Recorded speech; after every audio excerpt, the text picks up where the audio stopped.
Deleted session, August 16, 1978.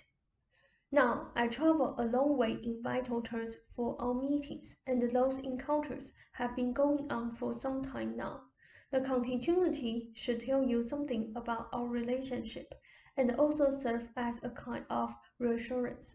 My presence, so to speak, has always been somewhat of a promise as well as an actuality.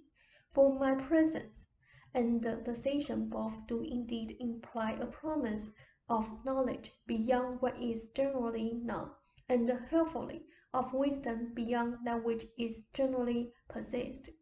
The sessions also imply the promise of a contact with a larger reality than your own, one large enough to contain the world that you normally recognize.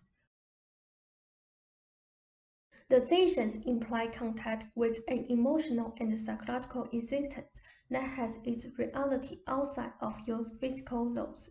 The sessions imply the possibility of breakthroughs in the most important areas of human thought.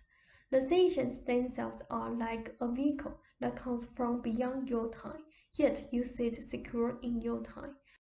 Well strapped in, so to speak. Before this life, both of you decided upon the search for knowledge. Knowledge, of course, is not something that you find or discover. You must become knowledge. It is never apart from you. It is a process of self-discovery.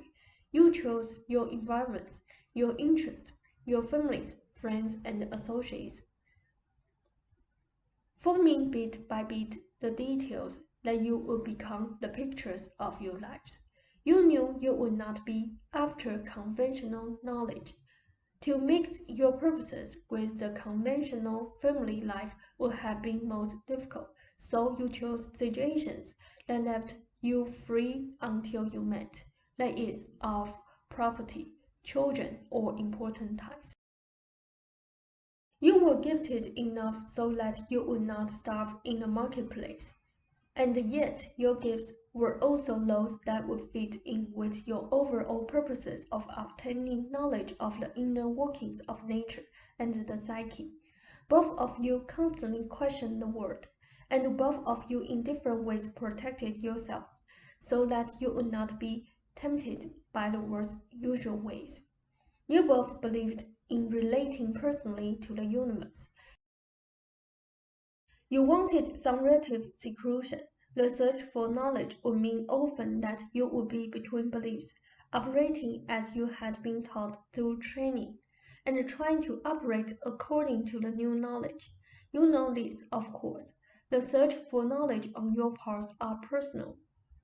You will share what you learned with the world. But he who seeks knowledge must first of all be himself or herself, for most members of the world cannot follow such a course. Rupert found out that session extremely depressing, as he saw how the two of you conspired to bring about his physical condition.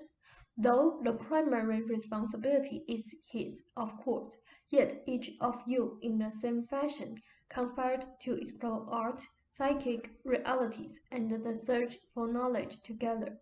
Each of you conspired to learn far more than might have seemed possible from your backgrounds, to sort through systems of beliefs.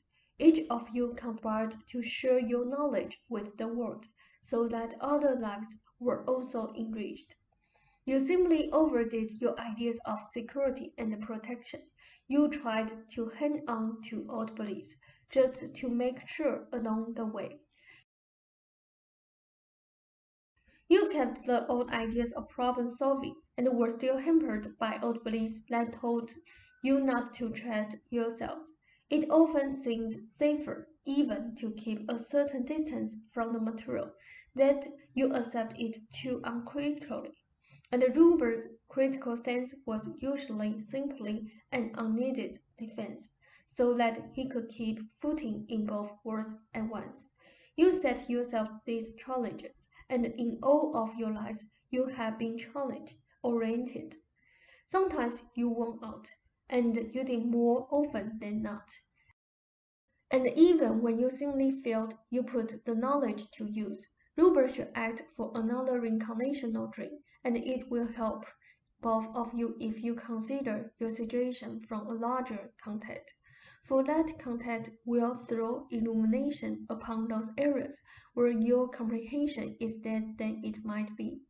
Robert has often felt that it was too late, and that you could not help him, for you would sabotage his efforts, as it seemed he himself did. Such feelings should be admitted. They are, however, the results of old handovers.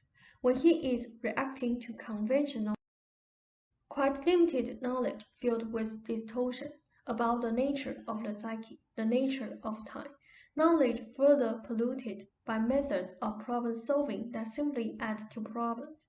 Your joint comprehension of this can bring about changes in Rupert's condition that now, to you, would seem to be miracles. When you put the action of your mind in line with the knowledge I am giving you, you cannot help but solve your problems, because the solutions naturally arise. My continuing presence serves to remind you of your ever vital connections with other realities, and of your existence in those realities. New comprehensions are available at any time, new breakthroughs in any area, for those realities contain the sources of your world's action. Do you have questions? Ralph said, No, I guess not. They said, Then I bid you a fond good evening. With a note, I plan to finish our next book very shortly, and I hope this meets with your joint approval. Ralph said, Okay. They said, A fond good evening.